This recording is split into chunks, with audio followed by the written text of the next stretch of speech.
Hello दोस्तों, नमस्ते। स्वागत है आपका हमारे यूट्यूब चैनल पर। दोस्तों, हम अध्ययन कर रहे थे क्लास 12th हिस्ट्री सब्जेक्ट में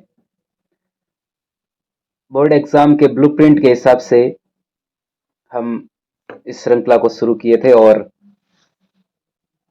फर्स्ट और सेकंड चैप्टर हमने देख लिया था। और आज की इस क्लास में हम देखने वाले हैं जो इतिहास विषय का तीसरा चैप्टर है, कक्षा 12 इतिहास, आरबीएससी हिंदी माध्यम, बंधुत्व, जाति तथा वर्ग। यानी इसमें है आरंभिक समाज के बारे में, किस प्रकार हमारी सामाजिक व्यवस्था थी, आरंभिक जो सामाजिक व्यवस्था थी उसके बारे में, लगभग 600 ईसा पूर्व से 600 ईस्वी तक का जो है काल, इसके बारे में। इस पार्ट से जो है बड़े क्वेश्चन आने वाले हैं नहीं है, तो हम सिर्फ छोटे क्वेश्चनों को ही देखने वाले हैं। विशेषकर वस्तुनिष्ठ प्रश्न यानी अबेसदे वाले और रिक्त स्थान खाली जगह वाले 2 क्वेश्चन आने वाले हैं, और अति लघुतरात्मक जो प्रश्न है वो 3 आने वाले हैं। यानी कि टोटल 6 क्वेश्चन आने वाले हैं और 6 ही एक नंबर के क्वेश्चन आने वाले हैं। तो इस चैप्टर से 6 नंबर पक्के कर लीजिए आप। एक भी क्वेश्चन जो है इससे बाहर नहीं जाएगा। पूरे पार्ट का जो निचोड़ है वो इस क्लास में है। चलिए शुरू करते हैं बिना किसी देरी के, समय बर्बाद किए हुए सीधे ही आ जाते हैं क्वेश्चन पर। क्वेश्चन किस तरह का आएगा, और कोई भी क्वेश्चन यदि वस्तुनिष्ठ बन रहा है तो वो खाली जगह का प्रश्न भी बन सकता है, और वो आपके अति लघुतरात्मक प्रश्न भी बन सकता है। तो इस क्वेश्चन को हम तीनों फॉर्मेट में देखने वाले हैं। और प्रश्न जो है, प्रश्नों की श्रृंखला है, टोटल 150 प्रश्न है। क्वेश्चन जो है 150 यानी 150 प्रश्न है लगभग, इनसे बाहर कुछ नहीं जाएगा। यानी कई बच्चे होते हैं वो कहते हैं कि सर इस चैप्टर से पूरे के पूरे क्वेश्चन निकाल लो, यानी कि एक भी प्रश्न पढ़ लेंगे हम पूरा, उससे बाहर कुछ नहीं जाना चाहिए। उनके लिए क्लास है। और कुछ बच्चे ऐसे भी हैं जो कहते हैं सर मोस्ट इंपॉर्टेंट प्रश्न बता दो, तो उनके लिए भी उनका भी स्वागत है। यहाँ पर मोस्ट इंपॉर्टेंट क्वेश्चन भी इसमें से आपको मिलेंगे, 20 मोस्ट इंपॉर्टेंट क्वेश्चन इस चैप्टर से। चलिए शुरू करते हैं अब। महाभारत की जो मूल कथा है, ये 2 खाली जगह के बीच हुए युद्ध का चित्रण है।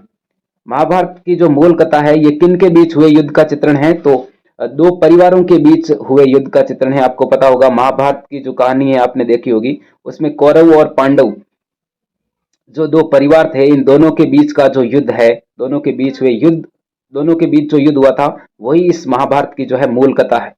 इसी क्वेश्चन को खाली जगह जो है यहाँ पर दे सकता है, परिवार को लिख कर यहाँ पर खाली जगह दे।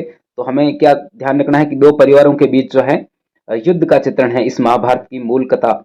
महाभारत की जो मूल कथा है, इसमें 2 परिवारों के बीच हुए युद्ध का चित्रण है। और सीधा क्वेश्चन आ जाए, महाभारत की मूल कथा जो है वो क्या है, उसकी विषय वस्तु जो है वो क्या है। तो महाभारत की जो मूल कथा है, ये 2 परिवारों के बीच हुए युद्ध का चित्रण है। 2 परिवारों के बीच, कौरव और पांडव जो थे, इनके बीच हुए युद्ध का चित्रण है। 1919 में किसके नेतृत्व में एक अत्यंत महत्वाकांक्षी परियोजना की शुरुआत हुई थी, तो आपको पता होगा वी एस सुकथंकर के नेतृत्व में जो है 1919 में यह जो महत्वाकांक्षी परियोजना है, जिसका नाम था महाभारत का समालोचनात्मक संस्करण। इसमें क्या करना था, महाभारत को एक बड़े ग्रंथ का रूप देना था। यानी कि विभिन्न स्थानों से प्राप्त जो संस्कृत की पांडुलिपियां हैं, उन पांडुलिपियों को एकत्रित करके महाभारत को एक बड़े ग्रंथ का रूप जो है देना था। इसके लिए यह परियोजना चली, और 1919 में यह परियोजना चली थी। और किसके नेतृत्व में चली थी, तो वी एस सुकथंकर, नाम ध्यान रखिएगा। वी एस सुकथंकर किस भाषा के प्रसिद्ध विद्वान थे, तो आपको पता होगा संस्कृत भाषा के ये प्रसिद्ध विद्वान थे, वी एस सुकथंकर।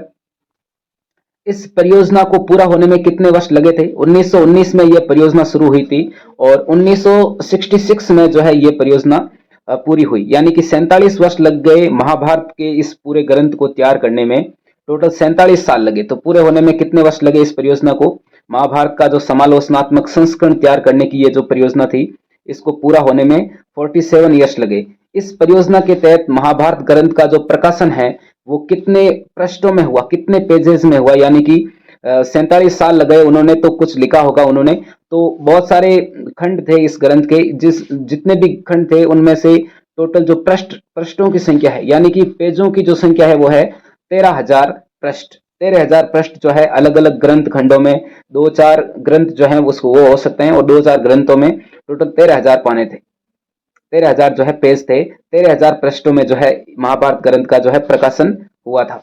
कब हुआ था, 1966 में। महाभारत क्या है, ऑप्शन है स्मृति ग्रंथ, नाटक, महाकाव्य और ब्राह्मण ग्रंथ। तो महाभारत और रामायण, ये दोनों ही क्या है, हमारे जो है महाकाव्य हैं, संस्कृत महाकाव्य हैं, महाभारत और रामायण। तो महाभारत क्या है, एक महाकाव्य है। महाभारत में वर्तमान में कितने श्लोक हैं, संस्कृत के श्लोक हैं इसमें टोटल, वर्तमान में कितने श्लोक हैं? आरंभिक समय में इसमें सिर्फ 10,000 श्लोक थे, लेकिन वर्तमान की बात करूं तो महाभारत में वर्तमान में 1,00,000 श्लोक हैं। जीरो यदि ऐसे आए तो ध्यान रखना, पूरा इकाई दई सैकड़ा हजार 10,000 लाख ऐसे पूरे गिन के जाइएगा, 3 2 5 जीरो है एक के आगे, 1,00,000 जो श्लोक हैं ये जो है इसमें, ये तो आपको पता ही होगा। महाभारत की जो रचना है वो कितने वर्ष तक होती रही, यानी ऐसा तो है नहीं कि एक दिन में महाभारत की रचना हो गई। महाभारत की रचना जो लिखा गया है महाभारत को, वो मतलब बहुत टाइम तक चलता रहा, तो लगभग 1 वर्ष तक जो है वो महाभारत की रचना होती रही थी। 1,000 वर्ष तक महाभारत की जो रचना है वो होती रही थी। 500 ईसा पूर्व से ये शुरू हुई थी और 500 ईसा पूर्व से लेकर 1,000 वर्ष तक, यानी कि गुप्त काल में आकर 500 ईस्वी में ये जो है इस महाभारत का जो वर्तमान स्वरूप हम देख रहे हैं, ये गुप्त काल में जो है पूर्ण हुआ था। यानी महाभारत की रचना लगभग 1,000 वर्ष तक होती रही। कब से कब तक बात करें तो 500 ईसा पूर्व से लेकर ये खत्म हुई थी, 500 ईसा पूर्व से शुरू हुई थी और 500 एडी यानी 500 ईस्वी में जाकर महाभारत की जो रचना है वो पूरी होती है। यानी महाभारत का जो वर्तमान स्वरूप है वो गुप्त काल में जो है देखते हैं हम। महाभारत की जो मुख्य कथा है ये किसके बीच हुए युद्ध का चित्रण है, तो 2 परिवारों के बीच, न कि 2 देशों के बीच, 2 गांवों के बीच, 2 भाइयों के बीच। तो इसका जो आंसर है वो क्या हो गया आपके, महाभारत की जो मुख्य कथा है ये 2 परिवारों के बीच हुए युद्ध का चित्रण है। जैसा कि हमने फर्स्ट, सेकंड और थर्ड क्वेश्चन में भी देखा, ये सेम ही लैंग्वेज है इसमें। वी.एस. सुकथांकर किस भाषा के प्रसिद्ध विद्वान थे? अभी देखा संस्कृत भाषा के ये विद्वान थे, प्रसिद्ध विद्वान, जिनके नेतृत्व में एक अत्यंत महत्वाकांक्षी परियोजना की जो शुरुआत है वो 1919 में हुई थी। इस परियोजना के अंतर्गत जो है अनेक विद्वानों ने मिलकर क्या तैयार करने का जिम्मा उठाया था, यानी महाभारत का समालोचनात्मक संस्करण तैयार करने का जिम्मा उठाया था। यानी महाभारत को एक वृद्ध ग्रंथ का रूप देना था इस परियोजना के अंतर्गत, और इस परियोजना में 47 वर्ष लगे और इस परियोजना के अंतर्गत महाभारत ग्रंथ का जो प्रकाशन है वो 13,000 पृष्ठों में हुआ। और कुछ शताब्दियों के दौरान हुए महाभारत के प्रेषण में अनेक क्षेत्रीय अंतर सामने आए, इनका संकलन हमने किस रूप में किया? यानी अलग अलग कालखंड में जो है महाभारत का जो प्रेषण था, 100 वर्ष पहले महाभारत की कोई कहानी है उसमें थोड़े बहुत चेंजेज है, और बाद में जो 100 साल बाद में जो कहानी आई है महाभारत की वही सेम किसी अन्य स्थान पर, तो वहां पर क्या होता है उस कहानी में जो है थोड़ा बहुत परिवर्तन होता है। तो इनका हमने संकलन जो है वो किस प्रकार किया, तो मुख्य पाठ की पाद टिप्पणियों के रूप में और परिशिष्टों के रूप में जो है हमने, यानी ए और बी दोनों राइट है इसका। मुख्य पाठ की जो पाद टिप्पणियां होती है, यानी कि जो मुख्य पाठ है कोई भी पेज है उसके पेज के जो पाद यानी पैर नीचे जो लिखा होता है कुछ संकेत के रूप में, निर्देश के रूप में, वहां पर जो है इसका उल्लेख किया जाता है।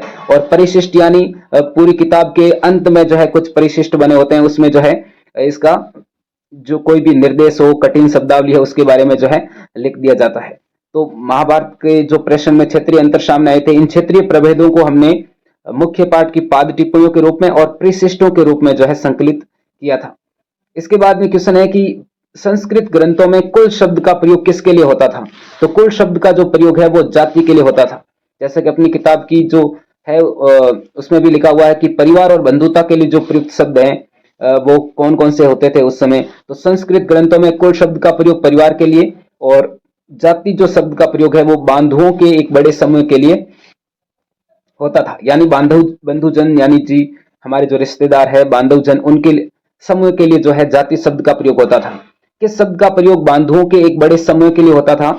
तो जाति शब्द का प्रयोग। तकनीकी भाषा का इस्तेमाल करें तो हम संबंधियों को क्या कह सकते हैं? खाली जगह का इस प्रकार का प्रश्न आ सकता है। तो तकनीकी भाषा का इस्तेमाल करें तो हमारे जो संबंधी है हम उनको जाति समूह कह सकते हैं, यानी एक ही जाति के जो समूह हैं वो क्या होते हैं? संबंधी होते हैं। इतिहासकार परिवार और बंधुता संबंधी विचारों का भी विश्लेषण करते हैं, यानी कि परिवार और बंधुता संबंधी विचारों का विश्लेषण करते हैं। तो इनका अध्ययन क्यों महत्वपूर्ण है? क्योंकि इससे लोगों की सोच का पता चलता है, लोग क्या करते हैं उसका पता चलता है। प्राचीन समय में किस भाषा के ग्रंथों को जो है आमतौर पर आधिकारिक यानी ऑफिशियल माना जाता था? ऑफिशियल ग्रंथ किस भाषा के होते थे? तो वो संस्कृत भाषा के ग्रंथ ऑफिशियल माने जाते थे, और बाकी जो पाली भाषा है, तमिल भाषा है, प्राकृत भाषा है, इसमें भी विभिन्न जो है ग्रंथ हैं वो मिले हैं। पितृवंशिकता बहुत ही महत्वपूर्ण इंपॉर्टेंट क्वेश्चन यहाँ से। पितृवंशिकता जो है उसका क्या अर्थ है? पितृवंशिकता का अर्थ है वह वंश परंपरा जो पिता के पुत्र, फिर पौत्र, प्रपौत्र आदि से चलती है, उसको क्या बोलते हैं? पितृवंशिकता। और मातृवंशिकता जो वंश परंपरा मां से जुड़ी होती है वो है मातृवंशिकता। इस प्रकार के जो क्वेश्चन है वो अति लघुतरात्मक में आ सकते हैं, तो विशेष ध्यान रखिएगा। मातृवंशिकता क्या अर्थ हो गया? जो वंश परंपरा मां से जुड़ी होती है वो कौन सी कहलाती है? मातृवंशिकता। महाभारत की जो कहानी है वो बांधुओं के दो दलों के बीच हुए किस संघर्ष का चित्रण करती है? यानी कि दो दल हमें पता है, कौरव और पांडव, इनके बीच किसका संघर्ष था? यानी ये क्यों लड़ रहे थे दोनों भाई आपस में, दोनों जो बंधुजन थे ये क्यों लड़ रहे थे? तो इसका कारण क्या था? भूमि और सत्ता संघर्ष। भूमि के लिए भी संघर्ष था ये, क्योंकि दुर्योधन जो था वो 5 गांव भी युधिष्ठिर को नहीं देना चाहता था, अपने भाई को नहीं देना चाहता था। और सत्ता का भी संघर्ष था, दुर्योधन शासक बनना चाहता था इधर, लेकिन जनता जो थी वो किसके पक्ष में थी? युधिष्ठिर को जो है जनता राजा बनाना चाहती थी। तो भूमि और सत्ता का जो संघर्ष था ये महाभारत की कहानी है। दोनों के बीच का जो संघर्ष है भूमि और सत्ता संघर्ष है। ये जो कौरव और पांडव है ये किस वंश से संबंधित थे? तो कुरु जो वंश है उससे संबंधित थे। मैप में भी हमने देखा था, मानचित्र कार्य कल छोटी सी क्लास हम आपके सामने लेकर आए थे। कुरु जो जनपद है इसकी राजधानी होती थी इंद्रप्रस्थ। कुरु महाजनपद भी है। कुरु जो है वो दिल्ली, हरियाणा और उत्तर प्रदेश के जो कुछ भाग हैं वहां पर स्थित है। कुरु वंश की जो राजधानी थी वो कौन सी थी? हस्तिनापुर। कुरुवंश के जो राजा थे धृतराष्ट्र है वो आपके हस्तिनापुर राजधानी से शासन करते थे। इंद्रप्रस्थ को बाद में आपके इंद्रप्रस्थ जो है वर्तमान दिल्ली का ही स्वरूप है इंद्रप्रस्थ, और इंद्रप्रस्थ में युधिष्ठिर ने शासन किया था। कुरु, पांचाल और उसके निकटवर्ती जो क्षेत्र हैं वो उसका मैप भी आप देख सकते हो। धृतराष्ट्र किस जनपद के राजा थे? तो कुरु जनपद के राजा थे, अभी हमने देखा। अधिकतर जो राजवंश थे 6ठी शताब्दी ईसा पूर्व में, यानी हमारा आरंभिक जो समाज था उसमें जो प्रणाली है, कौन सी प्रणाली का अनुसरण करते थे? राजवंश। तो पितृवंशिकता, यानी राजा के बाद उसका बेटा ही शासक बनेगा, बेटी नहीं बनेगी। तो पितृवंशिकता जो प्रणाली थी उसका अनुसरण करते थे। कौन लोग? जो राजा लोग थे, राजवंश के लोग थे आरंभिक समय में। और किस स्त्री ने विशिष्ट परिस्थितियों में सत्ता का उपभोग किया था? यानी कि एक उदाहरण हमें मिलता है कि सिर्फ बेटा ही जो है शासन नहीं करता, एक महिला ने भी यहाँ पर शासन किया है। वाकाटक परिवार में आपने देखा होगा प्रभावती गुप्त, चंद्रगुप्त द्वितीय जो गुप्त सम्राट थे उनकी पुत्री थी प्रभावती गुप्त, जिसका विवाह वाकाटक वंश में हुआ था। तो प्रभावती गुप्त ने जो है विशिष्ट परिस्थितियों में जो है वहां पर ये रानी बनी थी। प्राचीन काल में पिता का महत्वपूर्ण धार्मिक जो कर्तव्य था वो क्या था? तो कन्यादान, यानी बेटी का जो विवाह करना था ये पिता का महत्वपूर्ण धार्मिक कर्तव्य था। एक क्वेश्चन है, शौर्य, युद्ध और वर्षा के एक प्रमुख देवता कौन थे? इंद्र भगवान का नाम सुना होगा, वर्षा के देवता है माने जाते हैं, और पराक्रमी थे, युद्ध के देवता भी माने जाते हैं और शौर्य के देवता भी माने जाते हैं। ऑप्शन में आए बहुत सारे देवता, विष्णु, इंद्र, अग्नि, वायु, तो इस प्रकार आप उसको इंद्र ही करोगे। महाभारत में बहुत सारे अध्याय हैं, उसमें से महाभारत का जो प्रथम अध्याय है वो क्या कहलाता है? आदि पर्वन या आदि पुराण जो है वो महाभारत का प्रथम अध्याय कहलाता है। एक स्त्री के अनेक पति होने की पद्धति क्या कहलाती है? यानी जैसे हमने महाभारत में एक उदाहरण देखा था, एक महिला थी द्रौपदी जिसके 5 पति थे, यानी एक से अनेक पति, वो प्रथा क्या कहलाती है? बहुपति प्रथा। यानी बहु यानी ज्यादा पति, एक से अधिक जिसके पति हो बहुपति प्रथा कहलाती है। और जिसके एक से अनेक पत्नियां हो किसी पुरुष के उसको बोलते हैं बहुपत्नी प्रथा। यानी राजा लोग, ये उदाहरण भी मिलते हैं महाभारत में, यानी बहुत सारी जो है एक राजा की रानियां होती थी, तो बहुपत्नी प्रथा यानी एक से ज्यादा पत्नियां। विवाह के प्रकार, इसमें अंतर्विवाह में क्या होता था? अंतर्विवाह में वैवाहिक जो संबंध होता है वो समूह के मध्य ही होते हैं। यानी कोई भी एक समूह है, कोई भी एक जाति है, कोई भी एक स्थान पर रहने वाले लोग हैं, एक ही गोत्र है, तो या एक ही स्थान पर बसने वाले लोग हैं, तो उनके मध्य जो विवाह होता है उस विवाह को बोलते हैं अंतर्विवाह। दूसरा है बहिर्विवाह, यानी गोत्र से बाहर विवाह करने की पद्धति होती है, उसको बोलते हैं बहिर्विवाह, यानी अपने गोत्र में विवाह नहीं करना, वो होती है बहिर्विवाह। और बहुपत्नी प्रथा और बहुपति प्रथा अभी हमने देख ली। अपने गोत्र से बाहर विवाह करने की पद्धति को क्या कहते हैं? तो अंतर्विवाह। और बहिर्विवाह पद्धति और अंतर्विवाह पद्धति क्या हो गई, ये अभी हमने जो देखा था वो हो गया कौन सा, अंतर्विवाह पद्धति।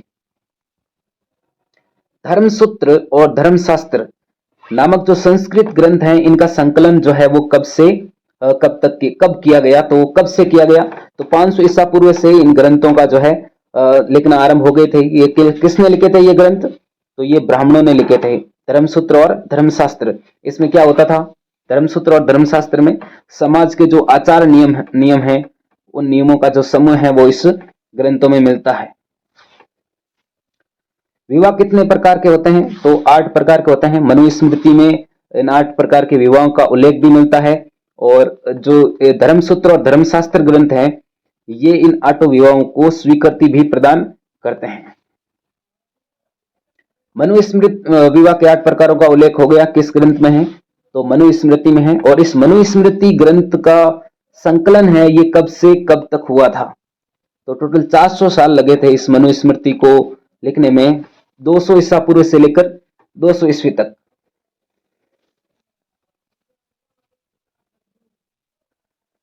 जो विवाह थे 4 प्रकार के विवाह, उसमें से 4 विवाह थे उत्तम और 4 थे निंदनीय विवाह। तो उत्तम विवाह कौन से थे, देव, ब्रह्म, देव, आर्ष और प्रजापत्य, ये 4 प्रकार के जो विवाह थे वो क्या थे, उत्तम विवाह थे। और जो 4 निंदनीय विवाह थे वो कौन से थे, असुर, गंधर्व, राक्षस और पैशाच। इस प्रकार 8 प्रकार के विवाहों के जो है आप नाम ध्यान रखिएगा। 8 विवाह कौन से हैं, ये भी अति लघुतरात्मक क्वेश्चन के रूप में आ सकता है। इसके बाद में निंदनीय विवाह किन लोगों में प्रचलित है, यानी जिन विवाह 4 विवाह की अभी हमने बात की थी, आपके असुर, गंधर्व, राक्षस और पैशाच विवाह, ये कौन लोग करते थे ऐसे विवाह, तो ये जो ब्राह्मणीय नियमों को अस्वीकार करते थे, यानी जो ब्राह्मणीय जो नियम थे, धर्मसूत्र और धर्मशास्त्र नामक ग्रंथों में जो नियम लिखे हुए थे, उन नियमों को नहीं मानने वाले लोगों ने ये निंदनीय विवाह उन लोगों में प्रचलित थे जो धर्मसूत्र और धर्मशास्त्र को नहीं मानते थे, यानी ब्राह्मणीय व्यवस्था के खिलाफ जो लोग थे वो लोग इन विवाहों को करते थे। ब्राह्मणों को गोत्रों में वर्गीकृत करने की जो पद्धति है वो कब प्रचलन में आई थी। ब्राह्मण जो है इनका गोत्र होता है सबका, आज तो प्रत्येक जाति का गोत्र होता है हिंदू धर्म में, तो ये ब्राह्मणों को शुरुआत में ये जो गोत्र व्यवस्था आई थी ये सिर्फ ब्राह्मणों के लिए थी, यानी ब्राह्मणों को गोत्रों में वर्गीकृत किया गया। तो ये जो पद्धति है ये 1000 ईसा पूर्व के बाद से आई थी, यानी कि आज से लगभग हम कह सकते हैं 3000 साल पहले जो है ये गोत्र व्यवस्था प्रचलन में आई थी। प्रत्येक गोत्र का जो निर्धारण है वो किसके नाम पर होता था, तो एक वैदिक ऋषि के नाम पर होता था। विशेष ध्यान रखिएगा, इंपॉर्टेंट क्वेश्चन। गोत्रों के 2 महत्वपूर्ण नियम कौन से थे, ये इंपॉर्टेंट क्वेश्चन है सबसे ज्यादा। तो गोत्रों के जो 2 महत्वपूर्ण नियम थे वो कौन से थे गोत्रों के, तो विवाह के पश्चात जो स्त्रियां होती हैं वो अपने पिता के स्थान पर पति के गोत्र की मानी जाती है, और एक ही गोत्र के जो सदस्य हैं वो आपस में विवाह संबंध नहीं रख सकते थे। सातवाहन शासकों ने भारत पर कब शासन किया, तो सातवाहन शासकों के बारे में ध्यान रखिएगा, 3-4 क्वेश्चन। 2री शताब्दी ईसा पूर्व से लेकर 2री शताब्दी ईस्वी। और सातवाहनों ने कहां पर शासन किया था सातवाहन शासकों ने, तो पश्चिम भारत और दक्षिण भारत के कुछ भागों पर जो है इन्होंने शासन जो है किया था। एक वर्ड है पुत, पुत किस भाषा का शब्द है, तो प्राकृत और पाली भाषा का नाम आपने सुना होगा। प्राकृत भाषा का शब्द है पुत, जिसका अर्थ क्या होता है, पुत्र। पुत का अर्थ क्या होता है, पुत्र। सातवाहन शासकों के गोत्र जो हैं वो किन वैदिक ऋषियों के नाम से उद्भूत थे, क्योंकि ये शुरुआत में जो गोत्र व्यवस्था आई थी ये ब्राह्मणों को गोत्रों में वर्गीकृत करने की पद्धति थी। तो सातवाहन शासक जो थे वो भी क्या थे, ब्राह्मण थे। सातवाहन शासक खुद को ब्राह्मण वर्ण का मानते थे, तो ब्राह्मणों को जो है गोत्रों में बांटना था। तो ये जो सातवाहन शासक थे ये कौन से वैदिक ऋषियों के नाम से जो है अपने जो गोत्र हैं वो गोत्रों का प्रयोग करते थे, कौन से वैदिक ऋषियों के नाम से, तो 2 वैदिक ऋषियों के नाम ध्यान रखिएगा, गौतम और वशिष्ठ जो ऋषि हैं उनके नाम का प्रयोग करते थे, गौतम और वशिष्ठ ऋषि। किस वंश के राजाओं की रानियों ने अपने पिता के गोत्र नाम को ही कायम रखा, यानी कि जो ब्राह्मणी व्यवस्था थी उसके खिलाफ, तो वो थे सातवाहन शासक। और सातवाहन राजाओं को किस नाम से चिन्हित किया जाता है, तो मातृ नाम से, यानी माता के नाम से। सातवां राजाओं में सिंहासन का उत्तराधिकार होता था तो पितृवंशिक होता था, यानी पिता के बाद में बेटा राजा बनेगा। और वर्ण कितने हैं? 4 हैं। जैसे अभिलेखों से हमें सातवां राजाओं के नाम भी मिलते हैं, यानी कि वो मातृ नाम से कैसे पहचाने जाते हैं, तो इसके लिए जो ये विभिन्न राजाओं के नाम यहाँ पर मिलते हैं। गौतमी पुत्र श्री सातकर्णी, यानी कि गौतमी उसकी माता का नाम और शासक का नाम क्या हो गया? सातकर्णी। जैसे वशिष्ठी पुत्र श्री पुलमावी और गौतमी पुत्र स्वामी श्री यन सातकर्णी, राजा मधारी पुत्र स्वामी जो है सक्सेन। इस प्रकार जो है ये सारे राजाओं के नाम मिलते हैं।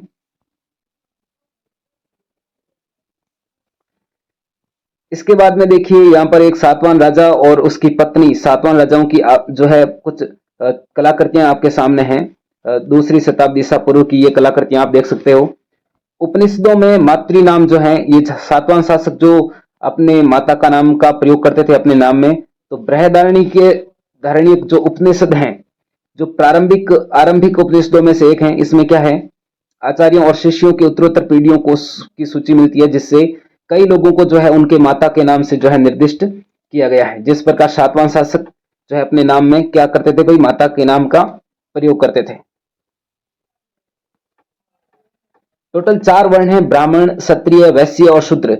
इन चारों वर्णों के जो मुख्य कार्य हैं, आजीविका के जो कार्य हैं, यानी ये कौन से कार्य करेंगे अपने जीवन निर्वाह के लिए, तो इन चारों के कार्यों को अलग अलग ही ध्यान रखना है। यानी क्योंकि इस पाठ से बड़े क्वेश्चन नहीं आने हैं, तो चारों जो वर्ण हैं उनके कार्यों का ध्यान रखिएगा। ब्राह्मणों के कार्य क्या है? अध्ययन, वेदों की शिक्षा, दान देना लेना, यज्ञ करना करवाना। क्षत्रियों के युद्ध करना, लोगों को सुरक्षा प्रदान करना, न्याय करना, वेद पढ़ना, यज्ञ करवाना और दान दक्षिणा देना। वैश्यों के कृषि, गोपालन, व्यापार, वेद पढ़ना, यज्ञ करवाना, दान दक्षिणा देना। शूद्रों की एकमात्र जीविका क्या थी? तो तीनों उच्च वर्णों की सेवा करना। चारों वर्णों के लिए आदर्श जीविका से जुड़े नियमों का जो संकलन है वो ब्राह्मणों ने किस ग्रंथों में किए थे? तो धर्मसूत्र और धर्मशास्त्र नामक ग्रंथों में। वर्ण व्यवस्था किस पर आधारित थी? जन्म पर आधारित थी या कर्म पर? तो आरंभ में ये जो व्यवस्था थी वो कर्म पर आधारित थी, लेकिन उत्तर वैदिक काल के बाद में ये जो वर्ण व्यवस्था है ये जन्म पर आधारित हो गई। जो हम अभी आरंभिक जो समाज पढ़ रहे हैं उसके हिसाब से ये जो व्यवस्था है ये जन्म पर आधारित थे। वर्ण व्यवस्था का जो उल्लेख है वो किस वेद में मिलता है? तो ऋग्वेद में मिलता है। और इसके अंदर भी जाएं तो 10वें मंडल के पुरुष सूक्त में जो है इस वर्ण व्यवस्था का उल्लेख मिलता है। शास्त्रों के अनुसार केवल किस वर्ण के लोग राजा हो सकते हैं? भाई जो ब्राह्मणों के ग्रंथ थे धर्मसूत्र और धर्मशास्त्र, इसमें लिखा था केवल क्षत्रिय वर्ण के लोग ही क्या हो सकते हैं? राजा हो सकते हैं। मौर्य वंश के शासकों को किस ग्रंथ में क्षत्रिय कहा गया है? यानी मौर्य भी क्षत्रिय थे ऐसा कौन मानते हैं? बौद्ध लोग जो हैं, बौद्ध ग्रंथ हैं वो मौर्यों को क्षत्रिय बताते हैं। लेकिन ब्राह्मणीय जो शास्त्र हैं, धर्मसूत्र और धर्मशास्त्र ग्रंथ, ये मौर्यों को निम्न कुल का मानते हैं, निम्न कुल का जो है मानते हैं, यानी क्षत्रिय नहीं मानते हैं। ब्राह्मणों ने जो ये व्यवस्था अपनाई थी 4 वर्णों वाली, इसमें एक दैवी व्यवस्था इसे कहा था। यानी ये जो वर्ण व्यवस्था है ये क्या है? एक दैवी व्यवस्था है। इसमें लिखा है कि ब्राह्मण जो है ये एक ब्रह्म जो है वो ब्रह्म का मुंह है और उसकी भुजाएं जो है वो क्षत्रिय है। वैश्य जो है तीसरा वर्ण वो जंगा है उस ब्रह्मा की, और पैर जो है पैर से शूद्र की उत्पत्ति हुई है। तो ये इस प्रकार का ये समाज जो इस प्रकार एक ब्रह्मा का रूप देकर इस वर्ण व्यवस्था को कहा कि ये क्या है? देव है, जिसके 4 जो पार्ट हैं वो बता दिए हैं कि क्या है? चारों पार्ट जो है वो क्या है? इसके अंग हो गए, एक ब्रह्मा के अंग, यानी कि दैवी व्यवस्था का स्वरूप जो है इसको बता दिया था।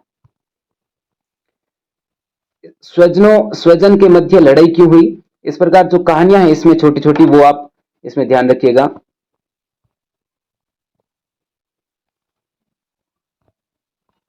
इसके बाद में क्या है? उत्तम पुत्रों का प्रजनन। ये इस प्रकार की कहानियां जो है ध्यान रखिएगा, आप थोड़ी बहुत पढ़ लीजिएगा, आप इससे क्वेश्चन कुछ नहीं बनता है। जैसे इंद्र के बारे में हमने क्वेश्चन बना लिया था कि इंद्र जो है शौर्य, युद्ध और वर्षा के एक प्रमुख जो है देवता थे। मौर्यों के उत्तराधिकारी शुंग और कर्ण जो थे वो किस वर्ण से थे? तो ब्राह्मण वर्ण से थे। मौर्यों के बाद में जो मौर्यों को पराजित करके जो शासक बने थे वो शुंग वंश और कर्ण वंश, ये क्या थे? ब्राह्मण थे। राजा बनने के लिए क्या जरूरी है? तो जनता का समर्थन और कुछ संसाधन जरूरी हैं। राजा बनने के लिए क्षत्रिय कुल में जन्म लेना जो है जरूरी नहीं है।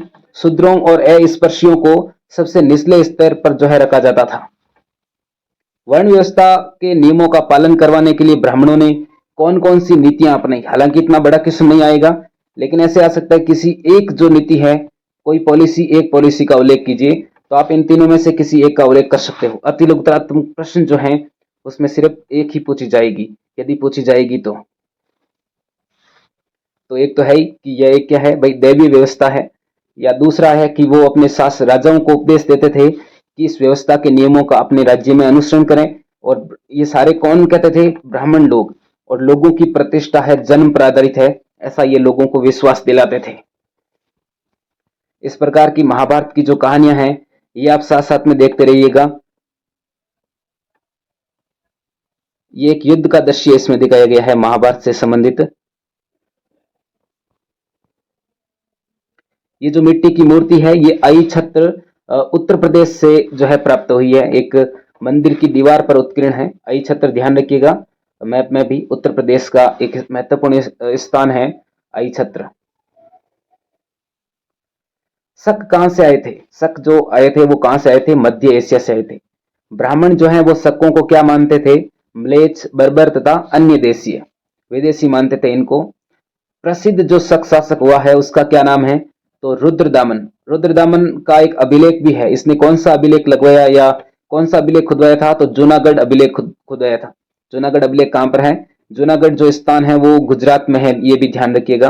हालांकि मैप से संबंधित क्लास अलग से आएगी, आपके मैप को हम अच्छे से देखेंगे, फिर भी साथ साथ में थोड़ा बहुत ध्यान रखिए। जूनागढ़ जो अभिलेख है ये किसका है? रुद्रदामन का उल्लेख है, जिसमें सुदर्शन झील का जो है वर्णन किया गया है। रुद्रदामन ने किस सरोवर का जीर्णोद्धार करवाया था? मोस्ट इंपोर्टेंट प्रश्न 73 बहुत बार एग्जाम में आया है। सुदर्शन झील का जो निर्माण करवाया था वो किसने करवाया था? सरोवर यानी जो तालाब झील है ये, इसका निर्माण जो है करवाया था चंद्रगुप्त मौर्य ने। इसका जो जीर्णोद्वार है ये किसने करवाया था? शक शासक रुद्रदामन ने करवाया था।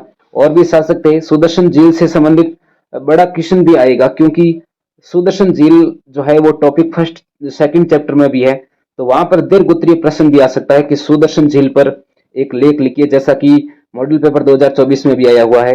तो सुदर्शन झील पर एक बड़ा क्वेश्चन तैयार कर लेना, ज्यादा बड़ा नहीं, 100 शब्द तक। इसका निर्माण चंद्रगुप्त मौर्य के समय और उसके बाद में सम्राट जो अशोक थे, अशोक चंद्रगुप्त मौर्य के जो जो पोते थे, अशोक ने इसमें नहरें भी निकलवाई थी सिंचाई के लिए। उसके बाद में रुद्रदमन ने इस पर बिजली गिरने से जो टूट गई थी, क्षतिग्रस्त हो गया था कुछ भाग इसका, तो इसको क्या करवाया था? जीर्णोद्धार करवाया था। उसके बाद में एक गुप्त शासक हुआ था स्कंद गुप्त, उसने भी जो है सुदर्शन सरोवर का जीर्णोद्धार करवाया था। प्रसिद्ध जो सातवां शासक है वो है गौतमीपुत्र सातकर्णी। और सातकर्णी मोस्ट इंपोर्टेंट क्वेश्चन 75, किस सातवां शासक ने स्वयं को अनूठा ब्राह्मण कहा? तो वो भी कौन है? गौतमीपुत्र सातकर्णी। और किस सातवां शासक ने स्वयं को क्षत्रियों के दर्प का हनन करने वाला कहा, यानी इसके घमंड को चूर करने वाला कहा? तो वो भी कौन है? गौतमीपुत्र सातकर्णी। दोनों क्वेश्चन ध्यान रखिएगा, मोस्ट इंपोर्टेंट। किस सातवां शासक ने रुद्रदामन के परिवार से विवाह संबंध बनाए थे? यानी रुद्रदामन कौन? शक यानी विदेशी, अन्य देशीय, म्लेच्छ, बर्बर, उसके साथ जो विवाह संबंध बनाए थे उसके परिवार से, वो भी कौन? गौतमीपुत्र सातकर्णी। किस सातवां शासक ने 4 वर्णों के बीच विवाह संबंध होने पर रोक लगाई थी? गौतमीपुत्र सातकर्णी ने। उचित सामाजिक कर्तव्य इस प्रकार की जो कहानियां हैं, एकलव्य की कहानी इसमें गुरु द्रोणाचार्य की, तो वो आप इसमें ध्यान पढ़ लीजिएगा थोड़ी बहुत, किस प्रकार की कहानी है इसको विशेष रूप से देख लीजिएगा। और ये शक शासकों को चित्रित करता चांदी का एक सिक्का जो है यहाँ पर प्राप्त हुआ है, 4वीं शताब्दी ईस्वी का है ये। शक शासक यानी इसमें शक शासक की प्रतिमा जो है वो लगी हुई है। इसके बाद में देखिए, सातवां शासक स्वयं को जो है किस वर्ण का मानते थे? तो सातवां शासक स्वयं को ब्राह्मण वर्ण का मानते थे। ब्राह्मणीय ग्रंथों में विवाह की किस प्रणाली को स्वीकार किया गया है? बहिर्विवाह प्रणाली को स्वीकार किया गया है ब्राह्मणीय ग्रंथों में, है ना। ये जो विवाह प्रणाली है ब्राह्मणीय ग्रंथों में, यानी गोत्र के अंदर विवाह नहीं करना, गोत्र से बाहर विवाह करना।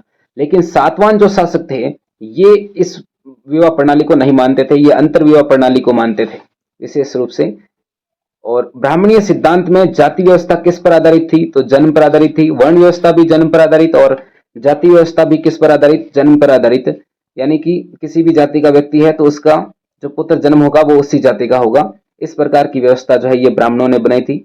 रेशम के बुनकरों की जो श्रेणी है उसका वर्णन कौन से अभिलेख में मिलता है, तो मंदसौर अभिलेख कहां पर है, मंदसौर मध्य प्रदेश में है, 5वीं शताब्दी ईस्वी का है, तो ये क्वेश्चन भी इंपॉर्टेंट में है।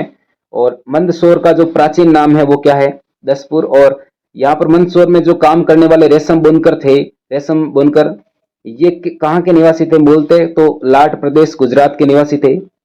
ये जो श्रेणी थी, श्रेणी की सदस्यता किस पर निर्भर थी, शिल्प में विशेषज्ञता पर निर्भर थी।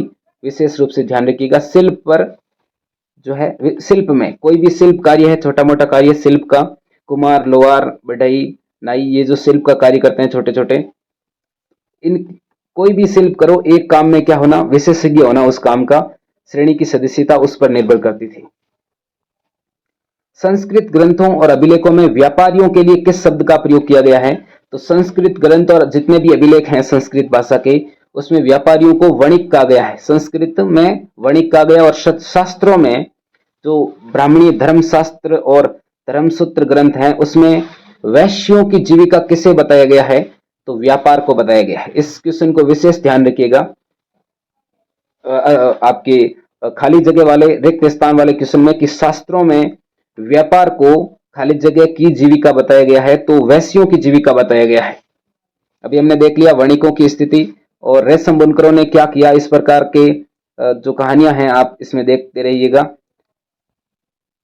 जैसे ये श्रेणी के जो लोग थे, रेशम बुनकरों की श्रेणी की हमने बात की, ये क्या करते थे, सिर्फ किसी एक काम में क्या होते थे, शिल्प विशेषज्ञ होते थे। लेकिन इनके जो परिवार के सदस्य हैं वो कोई अन्य कार्य भी करते थे, और अन्य कार्य करके वो सामूहिक रूप से क्या करते थे, उस शिल्प कर्म से जो अर्जित धन है उसका प्रयोग किसी अन्य काम में भी करते हैं। जैसा यहाँ भी उल्लेख किया गया है, इन्होंने जो शिल्प कर्म से अर्जित धन था उसको सूर्य देवता के समान में, वहां सूर्य भगवान का एक मंदिर बनवाने के लिए यहाँ पर पैसे खर्च किए थे। मृच्छकटिकम जो नाटक है इसके लेखक कौन है, तो शूद्रक ने लिखा था ग्रंथ। मोस्ट इंपोर्टेंट प्रश्न, मृच्छकटिकम जो ग्रंथ है उसका नायक यानी हीरो कौन था। जैसे महाभारत ग्रंथ में हम देखते हैं, महाभारत जो ग्रंथ है उसका नायक कौन है, भगवान श्री कृष्ण है। उसी प्रकार मृच्छकटिकम जो नाटक है, इस नाटक का जो मेन नायक है वो कौन है, चारुदत्त। और चारुदत्त को इस ग्रंथ में क्या कहा गया है, ब्राह्मण वर्ण का था, यानी ब्राह्मण था लेकिन फिर भी ये व्यापारी था, इस कारण इसको कह दिया ब्राह्मण वणिक, यानी व्यापारी ब्राह्मण। वन प्रांतर जो वन होते हैं जंगल, वहां पर बसने वाले लोगों के जीवन निर्वाह का महत्वपूर्ण साधन क्या था, यानी वन में रहने वाले लोग जो है अपने पेट पूर्ति के लिए क्या करते थे, तो शिकार और कंद मूल संग्रह करते थे।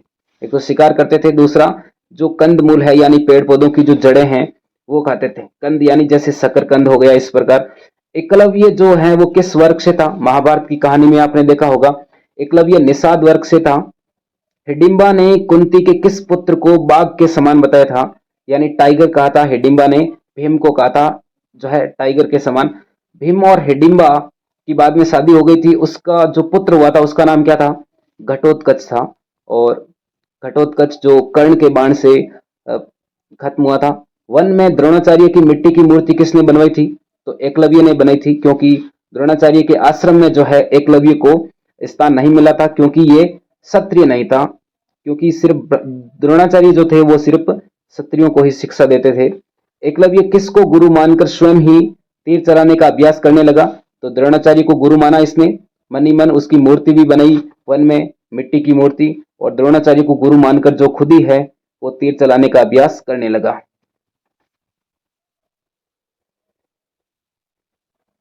एकलव्य ने कितने तीर चलाकर एक कुत्ते का मुंह जो है वो बंद कर दिया था, तो संख्या ध्यान रखिएगा, 7 तीर चलाए थे इसने, और 7 तीरों से उसने कुत्ते का मुंह जो है वो बंद कर दिया था, और कुत्ते के चोट भी नहीं लगी थी, यानी उसके मुंह से किसी प्रकार का खून का कतरा नहीं निकला था। ये इस प्रकार की कहानी है, द्रौपदी ने किस प्रकार के प्रश्न किए थे युधिष्ठिर, और वहां उस परिसभा में उस प्रकार के जो कहानियां हैं छोटी छोटी देखते रहिएगा साथ में, और चांडाल से संबंधित भी ये कहानी आप देख लीजिएगा। यहाँ पर एक है शूद्र व्यक्ति, चांडाल व्यक्ति, जिसका नाम है मांडवीय कुमार। इसका एक पुत्र हुआ था जिसने बड़ा होकर 3 वेदों का अध्ययन किया, और वह प्रतिदिन जो है 16,000 ब्राह्मणों को भोजन कराता था। तो उसके बारे में ध्यान रखिएगा। द्रोणाचार्य ने एकलव्य से दक्षिणा में क्या मांगा था? तो दाहिने हाथ का अंगूठा मांगा था, दाहिने हाथ का। चांडाल किसे कहा गया है? जो मृत पशुओं को छूने वाले लोग थे, और शवों की अंत्येष्टि करने वाले लोग, और लोहे के आभूषण पहनने वाले लोगों को चांडाल कहा जाता था। इस पर बड़ा क्वेश्चन तो नहीं आएगा, लेकिन छोटा क्वेश्चन जरूर आएगा। चांडाल के बारे में आप छोटा क्वेश्चन लिख सकते हो कि मृत पशुओं को छूने वाले लोग और शवों की अंत्येष्टि करने वाले लोगों को चांडाल कहा गया है। इस प्रकार अति लघुत्रात्मक में भी ध्यान रखिएगा। चांडालों की कर्तव्यों की जो सूची है वो किस ग्रंथ में मिलती है? तो चांडालों के जो कर्तव्य हैं वो मनुस्मृति जो ग्रंथ है, भारत का प्रसिद्ध विधि ग्रंथ, कानून का ग्रंथ, उसमें जो है चांडालों की कर्तव्यों की सूची मिलती है। चीनी यात्री फाइयान किसके शासनकाल में भारत आया था? तो गुप्त सम्राट चंद्रगुप्त द्वितीय के शासनकाल में। और चीनी यात्री हवेनसांग किसके शासनकाल में भारत आया था? तो हर्षवर्धन के शासनकाल में। कन्नौज का शासक था हर्षवर्धन, उसके काल में हवेनसांग आया था। है से है, ध्यान रखिएगा। अस्पृश्यों को सड़क पर करताल बजाते हुए चलना पड़ता था, ऐसा किसका कहना था?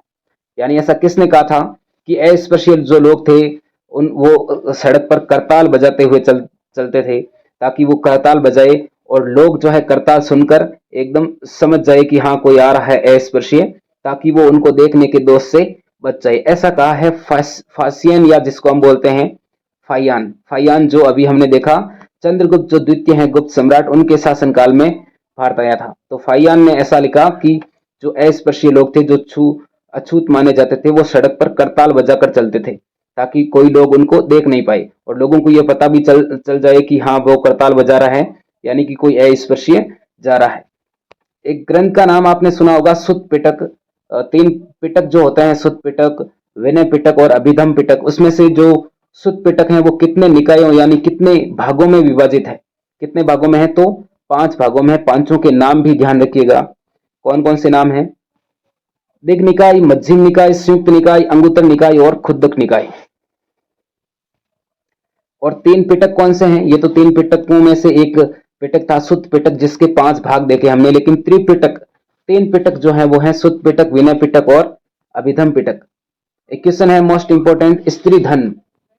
स्त्री धन यानी स्त्री का जो धन है वो किसे कहा जाता है? तो विवाह के समय जो मिले उपहार हैं, उस स्त्री को जो गिफ्ट उपहार जो मिले हैं, कोई भी भेंट मिली है अपने पिता की तरफ से, उस पर सिर्फ किसका अधिकार होगा? उस पर सिर्फ स्त्री का अधिकार होगा। उसी को क्या कहा गया है इतिहास में? स्त्री धन जो है कहा गया है। इस पर क्वेश्चन अभी अर्धवार्षिक परीक्षा में भी आया था, तो विशेष ध्यान रखिएगा इसको। और स्त्री और पुरुष किस प्रकार संपत्ति अर्जित करते थे? उसकी संपत्ति अर्जित करने के जो तरीके हैं वो मनुस्मृति में मिलते हैं। पुरुषों के लिए धन अर्जित करने के 7 तरीके हैं, और महिलाओं के लिए यानी स्त्रियों के लिए संपत्ति प्राप्त करने के जो है 6 तरीकों का उल्लेख जो है किया गया है। किसमें? मनुस्मृति ग्रंथ में। तो विशेष ध्यान रखिएगा।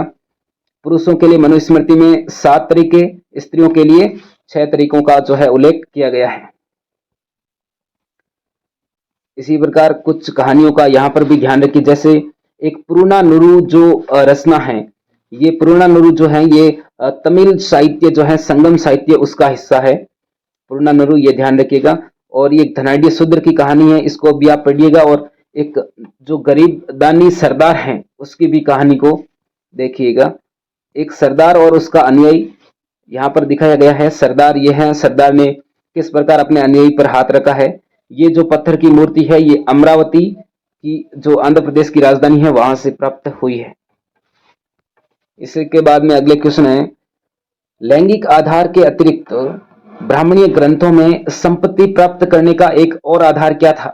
यानी अभी हमने देखे कि पुरुषों के 7 तरीके संपत्ति प्राप्त करने के और महिलाओं के 6 तरीके, यानी ये हो गए लिंग के आधार पर, लिंग यानी स्त्री और पुरुष के आधार पर। लेकिन संपत्ति अर्जित करने के और भी तरीके थे, वो किस पर आधार, कौन सा आधार था वो? तो वर्ण के आधार पर यानी ब्राह्मण, क्षत्रिय, वैश्य और शूद्र वर्ण के आधार पर भी संपत्ति प्राप्त करने के जो है तरीके होते थे।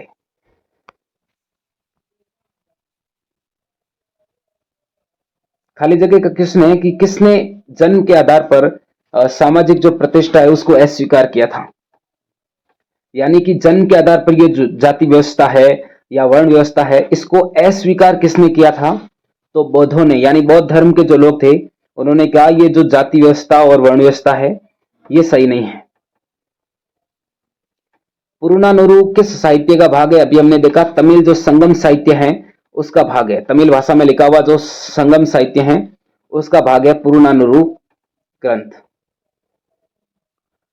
प्रारंभ में मानव पूर्णतया विकसित नहीं थे, वनस्पति जगत भी अविकसित था। ऐसी जो भ्रामक बातें हैं, मिथक बातें हैं, ये किस बौद्ध ग्रंथ में मिलती हैं? तो सुत्त पिटक बौद्ध ग्रंथ में ऐसी बातें मिलती है कि शुरुआत में मानव जो है पूर्णतया विकसित नहीं था, ये जो वनस्पति जगत है पूरा ये भी अविकसित था। इस प्रकार की बातें जो है सुत्त पिटक में मिलती है। महाभारत किस भाषा में लिखा गया है? तो संस्कृत भाषा में लिखा गया है। और महाभारत की जो विषय वस्तु है उसको हम किन दो मुख्य भागों में बांट सकते हैं? एक आख्यान, यानी उसमें सिर्फ व्याख्याएं आख्यान दिए गए हैं, और दूसरा उपदेशात्मक भाग है। इन दो भागों में हम बांट सकते हैं। आख्यान यानी उसमें सिर्फ कहानियां हैं, और दूसरा उपदेश जो है इसमें है, यानी कि जैसे भगवान श्री कृष्ण ने जो है अर्जुन को उपदेश दिया था कुरुक्षेत्र की जो भूमि थी युद्ध भूमि में, यानी कि शिक्षा या निर्देश देना। उपदेशात्मक शब्द का अर्थ क्या है? निर्देश या शिक्षा देना। एक चित्र आपको दिख रहा होगा, यहाँ गणेश भगवान का ये चित्र है। लिपिक गणेश, यानी महाभारत को लिखने वाला, महाभारत किसने लिखा है? तो श्री गणेश ने लिखा है महाभारत। और इस परंपरा के अनुसार व्यास जी ने जो है इस ग्रंथ को गणेश जी को श्री गणेश को लिखवाया। यानी व्यास जी, वेद व्यास जी जो थे वो माने जाते हैं रचिता, लेकिन वेद व्यास जी ने गणेश जी को कहा था कि लिखने का जो कार्य है वो सिर्फ आपको ही करना है। गणेश जी की राइटिंग अच्छी थी, इस कारण गणेश जी ने जो है इस महाभारत ग्रंथ को लिखा था। ये जो चित्र है ये महाभारत का जो फारसी ग्रंथ है, महाभारत का जो फारसी अनुवाद में ग्रंथ है उससे ये चित्र लिया गया है। श्री गणेश भगवान बैठे हैं बीच में और दो महिलाएं जो है पास में बैठी है। तो महाभारत जो ग्रंथ है उसके लिपिक कौन थे? लिपिक यानी लिखने वाले वो थे श्री गणेश जी। महाभारत का सबसे उपदेशात्मक जो भाग है वो कौन सा है? तो श्रीमद् भगवत गीता। भगवत गीता नाम सुना होगा। गीता जी जो है इस महाभारत ग्रंथ का सबसे उपदेशात्मक भाग है, यानी शिक्षा वाला जो भाग है वो कौन सा है? भगवत गीता, जिसमें भगवान श्री कृष्ण जो है वो क्या देते हैं? उपदेश दे रहे हैं। किसको? अर्जुन को, कुरुक्षेत्र की युद्ध भूमि में। इतिहास का क्या अर्थ है? इतिहास, आरंभिक जो संस्कृत परंपरा है उसमें महाभारत को किसकी श्रेणी में रखा गया है? इतिहास की श्रेणी में रखा गया है। तो इतिहास का अर्थ है ऐसा ही था, यानी कि बिल्कुल ऐसा ही था, कोई डाउट नहीं है, ऐसा ही था इतिहास। महाभारत की जो मूल कथा है उसके रचयिता कौन थे? महाभारत की जो मूल कथा है, महाभारत की मूल कथा, उसके रचयिता है। मोस्ट इंपॉर्टेंट प्रश्न ध्यान रखिएगा, महाभारत की जो मूल कथा है उसके रचयिता कौन है? तो भाटसारथी जो है इस मूल महाभारत की जो मूल कथा है उसके रचयिता है। सूत कौन थे? सूत पुत्र नाम सुना होगा आपने, कर्ण सूत पुत्र बोलते हैं जिसको हम। महाभारत की जो मूल कथा के रचयिता थे भाटसारथी, ये सूत थे। सूत कहलाते थे, सूत पुत्र सूत कहलाते थे। कालांतर में लगभग 200 से 400 ईस्वी के बीच मनुस्मृति से मिलते जुलते वृहद उपदेशात्मक प्रकरण जो है वो किस में जोड़े गए? तो महाभारत में जोड़े गए थे। यानी कि अभी हाल ही की बातें हैं, 200-400, यानी आज से लगभग जो है 1600 साल पहले की बातें हैं। तो महाभारत में जो है कुछ उपदेशात्मक जो भाग हैं वो बाद में जोड़े गए हैं। साहित्यिक परंपरा में महाभारत के रचयिता हम किसको मानते हैं? तो वेद व्यास जी को मानते हैं, ऋषि जो व्यास हैं उनको मानते हैं। लेकिन महाभारत की जो मूल कथा है उसके लेखक कौन है? मूल कथा के लेखक हैं भाटसारथी। और साहित्यिक परंपरा में हम ऐसा कहते हैं भाई ये साहित्य किसने लिखा? तो वेद व्यास जी ने लिखा। हालांकि लेखन का जो कार्य है वो व्यास जी ने महाभारत ग्रंथ किससे लिखवाया था? श्री गणेश जी से लिखवाया था। यानी इस महाभारत ग्रंथ के लिपिक कौन थे? श्री गणेश जी। ये भी मोस्ट इंपोर्टेंट क्वेश्चन है, ध्यान रखिएगा। और ये तो एक क्वेश्चन आपने ध्यान गौर नहीं किया होगा, इंपॉर्टेंट क्वेश्चन है ये, कि आरंभिक जो संस्कृत परंपरा है उसमें महाभारत को किस श्रेणी में रखा गया? तो इतिहास की श्रेणी में रखा गया। ऐसा नहीं अलग अलग आ जाए कुछ, तो वो विशेष रूप से ध्यान रखिएगा कि उसमें आप खाली जगह आए तो एकदम भौचक्के नहीं हो, क्या लिखना है वो भी ध्यान जो है आपको रखना है। जैसे अभी हम बात कर रहे थे उपदेशात्मक जो भाग था, उसमें श्री कृष्ण जो है वो अर्जुन को उपदेश दे रहे हैं। युद्ध भूमि में रथ पर खड़े होकर श्री कृष्ण जो है अर्जुन को उपदेश देते हुए, यहाँ पर ये चित्र भी जो है दिखाया गया है। कुरुक्षेत्र की युद्ध भूमि में श्री कृष्ण जो है अर्जुन को उपदेश देते हैं। इस दृश्य को चित्रों और मूर्ति कला में कई बार दर्शाया गया है। यह चित्र जो है ये 18वीं शताब्दी का है। इसके बाद में हम देख रहे थे महाभारत ग्रंथ का लेखन किसने करवाया? श्री गणेश जी ने। ये कुछ कहानियां जो इस ग्रंथ में मिलती है, जैसे हमने एक क्वेश्चन की बात की थी, महाभारत के आदि पर्वन, यानी आदि पर्वन क्या था? महाभारत का प्रथम अध्याय था आदि पर्वन। जैसे हमने द्रौपदी की बात की थी, तो द्रौपदी किस जनपद से संबंधित थी? ऐसे क्वेश्चन भी ध्यान रखिएगा। पांचाल जो नरेश थे, पांचाल नरेश द्रुपद की पुत्री थी द्रौपदी, तो पांचाल की पुत्री थी। पांचाल जिससे हम पांचाली भी बोलते हैं। पांचाल मैप में भी ध्यान रखिएगा। पांचाल जो स्थान है, पांचाल जो महाजनपद भी था पांचाल, ये वर्तमान में कौन से राज्य में स्थित है ये भी ध्यान रखिएगा। उत्तर प्रदेश जो है वहां पर स्थित है पांचाल।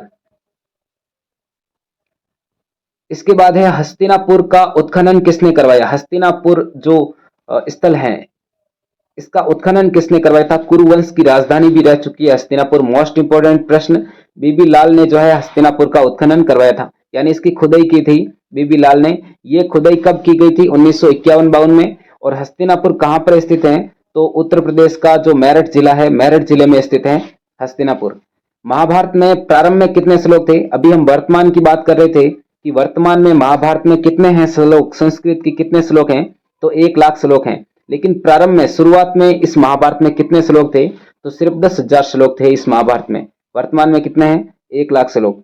बीबी लाल को हस्तिनापुर में आबादी के कितने स्तरों के साक्ष्य मिले हैं? यानी कि वहां पर जो जनसंख्या थी, उस जनसंख्या के कितने स्तर मिले हैं, कितने स्तरों के साक्ष्य मिले हैं?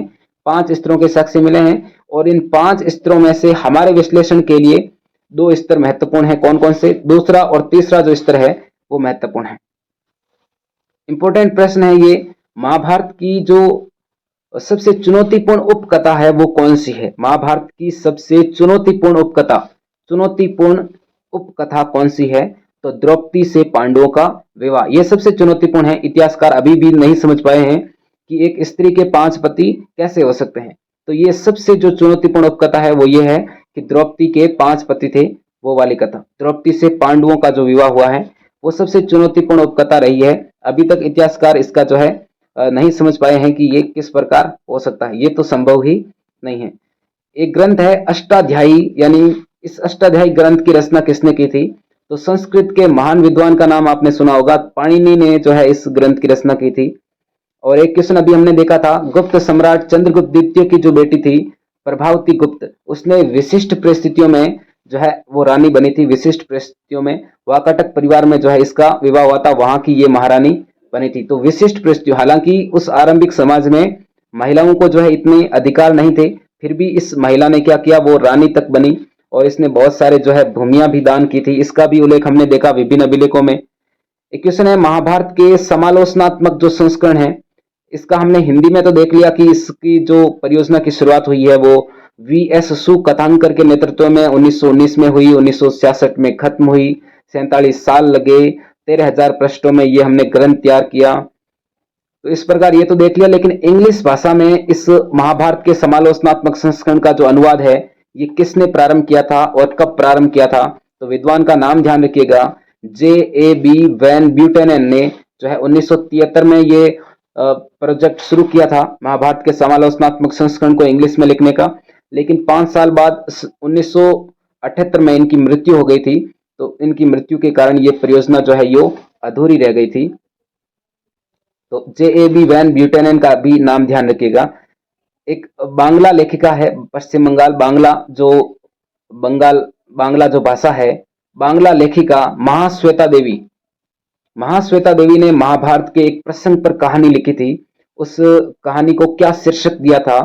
तो वो दिया था कुंती ओ निषादी शीर्षक नाम से महाश्वेता देवी ने जो है ये कहानी लिखी थी महाभारत के एक प्रसंग पर। तो ये कुछ क्वेश्चन जो है हमारे सामने थे। काल रेखा से हमें क्या देखना है, कुछ ग्रंथों के नाम ही हैं। पाणिनि अष्टाध्यायी हमने देख लिया। प्रमुख धर्मसूत्र जो ग्रंथ थे संस्कृत भाषा में ब्राह्मणों ने जो लिखे थे, धर्मसूत्र और धर्मशास्त्र ग्रंथ, इनका जो संकलन है वो कब से कब लिखा गया, तो 500 ईसा पूर्व से लेकर 200 ईसा पूर्व तक जो है ये ग्रंथ लिखे गए थे। यानी बेसिकली 500 ईसा पूर्व ध्यान रखिएगा, हालांकि इतने डेट के क्वेश्चन नहीं पूछे जाते।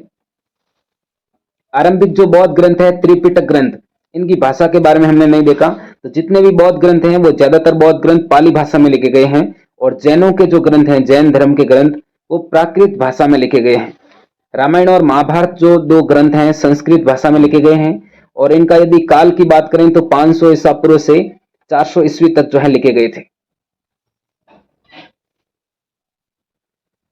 महाभारत ग्रंथ की रचना 1000 साल तक होती रही थी, यह हमने कहा था। और इसमें महाभारत ग्रंथ की जो रचना शुरू हुई थी वो 500 ईसा पूर्व से शुरू हुई थी और 500 ईस्वी में जाकर खत्म हुई थी। यानी गुप्त काल में हम इसका वर्तमान स्वरूप देखते हैं। इसमें लिखा 400, तो लगभग 900 हजार वर्ष तक जो है ये महाभारत की कहानी चली थी। मनुस्मृति जो ग्रंथ है इसका संकलन हमने देखा था 200 ईसा पूर्व से लेकर 200 ईस्वी तक, यानी 400 सालों तक मनुस्मृति ग्रंथ जो है लिखा गया था। 400 सालों तक कोई एक व्यक्ति जीवित नहीं रह सकता, तो हम ऐसा कह सकते हैं कि ये ग्रंथ जो है 400 सालों तक लिखा गया, तो कम से कम 5-10 लोगों ने जो है इसको लिखा होगा। तमिल संगम साहित्य की रचना और उनका संकलन भी इसी दौरान हुआ।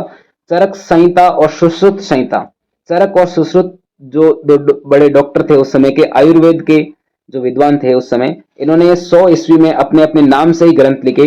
चरक ने लिखा डॉक्टर चरक ने लिखा चरक संहिता, और डॉक्टर सुश्रुत ने लिखा था, आयुर्वेद के ये विद्वान थे, सुश्रुत संहिता जो है इन्होंने ग्रंथ लिखे अपने नाम से ही लिखे थे।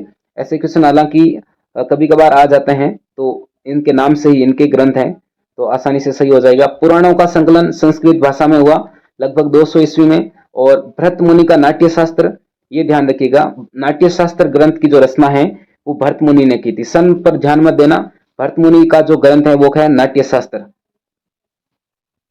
इस प्रकार कालिदास के ग्रंथ भी हैं, इसमें नाम नहीं है। गणित शास्त्र पर आर्यभट्ट और वरामियर के ग्रंथ वो भी संस्कृत में है, और जैनों ग्रंथ का जो संग्रहण है वो प्राकृत भाषा में है। यानी बौद्ध ग्रंथ पाली भाषा में लिखे गए और जैन ग्रंथ जो है वो प्राकृत भाषा में लिखे गए। और ये अभी हमने देख लिया 1973 में जो है ये प्रोजेक्ट शुरू किया था JAB बैन ब्यूटेन ने, समालोचनात्मक संस्करण अंग्रेजी अनुवाद, लेकिन उनकी मृत्यु के साथ ही ये समाप्त हो गया था, यानी ये प्रोजेक्ट अधूरा रह गया था। इस प्रकार तीसरा जो चैप्टर है इस से बाहर नहीं जाएगा तीसरे चैप्टर के क्वेश्चन, क्योंकि छोटे ही क्वेश्चन आने वाले हैं। वस्तुनिष्ठ आएगा एक, और 2 आपके आएंगे रिक्त स्थान वाले, और एक आएगा 2 अति लघुत्तरात्मक प्रश्न। तो इस प्रकार 6 क्वेश्चन इस चैप्टर से आने वाले हैं और इससे बाहर नहीं आएंगे। 2 रिक्त स्थान वाले और 3 आएंगे अति लघुत्तरात्मक, तो 3, 2, 5 और 1 वस्तुनिष्ठ, 6 प्रश्न तैयार कर लीजिएगा पूरे क्वेश्चनों को।